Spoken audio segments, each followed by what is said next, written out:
There's a lot of opinions of you on social media. People write about you. You definitely move the needle. What is your feedback or comments to people who still have not accepted you in the sport?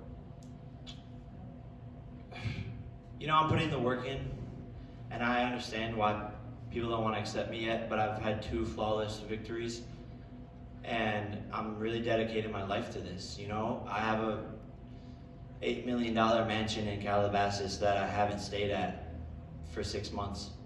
I haven't even been home because I've been in Las Vegas training in a little tiny house 2 days, pouring my heart and soul into this. So if people don't respect that, then I don't know what they're gonna respect. You know, it's an uphill battle for Jake Paul. It always has been. You know, I've fought for everything in my whole entire life. People hate me, people talk shit about me. But I'm still here. Still here. You obviously keep yourself busy with a lot of projects. You know, you're a media guy first. That's what you're known for. Are you ready to dedicate yourself as a full-time boxer? I already have. For the past year, you know?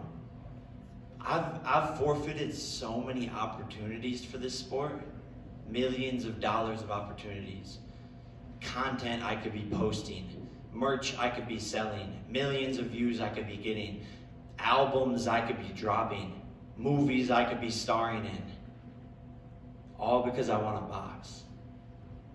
And I wouldn't want to have it any other way.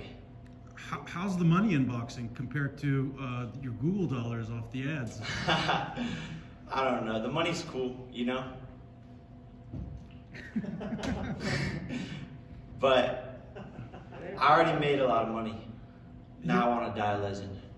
You're known to get in some trouble outside of training camp and stuff. Do you also want to make sure you keep a low, clean-cut profile moving in? Yeah, I mean, my nickname's the problem child. I always find myself in problems. But yeah, like I try to keep out of trouble. I always have, but it always finds me, I feel like. So, you know, I'm 23 with a lot of responsibility, a lot of pressure, the whole world watching. So I'm not perfect, you know, I'm gonna fuck up. But I learn from those fuck ups, or at least I try to. I mean, you're fighting on the undercard of Mike Tyson, who was known to getting in trouble his entire career. But that also, do you feel like you move the needle? Does that help you kind of get your brand a lot bigger with that bad guy image? Yeah, like, I mean, I read Mike Tyson's book before I was on this undercard, before Mike Tyson even knew who I was. And I related so much to it, the problems, the struggles, the fucking people stabbing him in the back. He went through so much shit, charges, everything. It's the same shit I've went through. So for me, Mike Tyson's such a fucking inspiration, and it's such an honor to be on this card.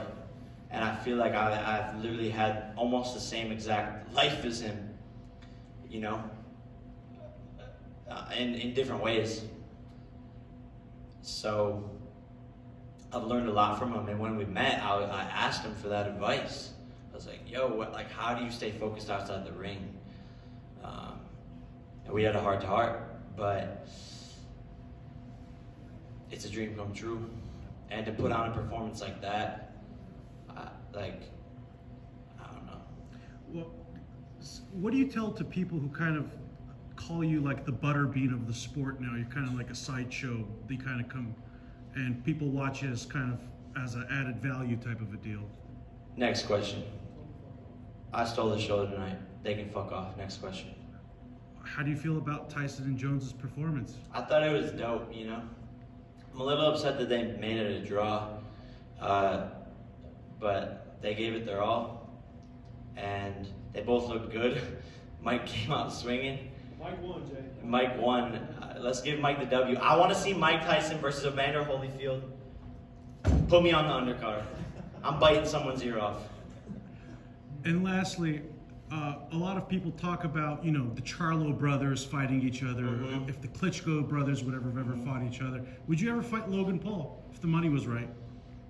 Yeah, I would fight him, but it wouldn't be about the money. For me, it's about proving to all the younger brothers out there that you don't have to be in the shadow of your older brother. And I think I would fight him just because I want to prove everyone wrong. I think most people would think that, I mean, maybe not after tonight, but I think most people would think that he would beat me because he's bigger, he looks more ripped. But I'm a real dog. And he can catch that smoke eventually, but I love him to death, so it's a weird kind of thing to talk about. But, you know, maybe we'll grow up, maybe it won't happen, maybe a year from now I'll change my mind. So, I don't know, I'm 23 and make stupid decisions and I'm as mature as I, you know, so like, who knows what will happen.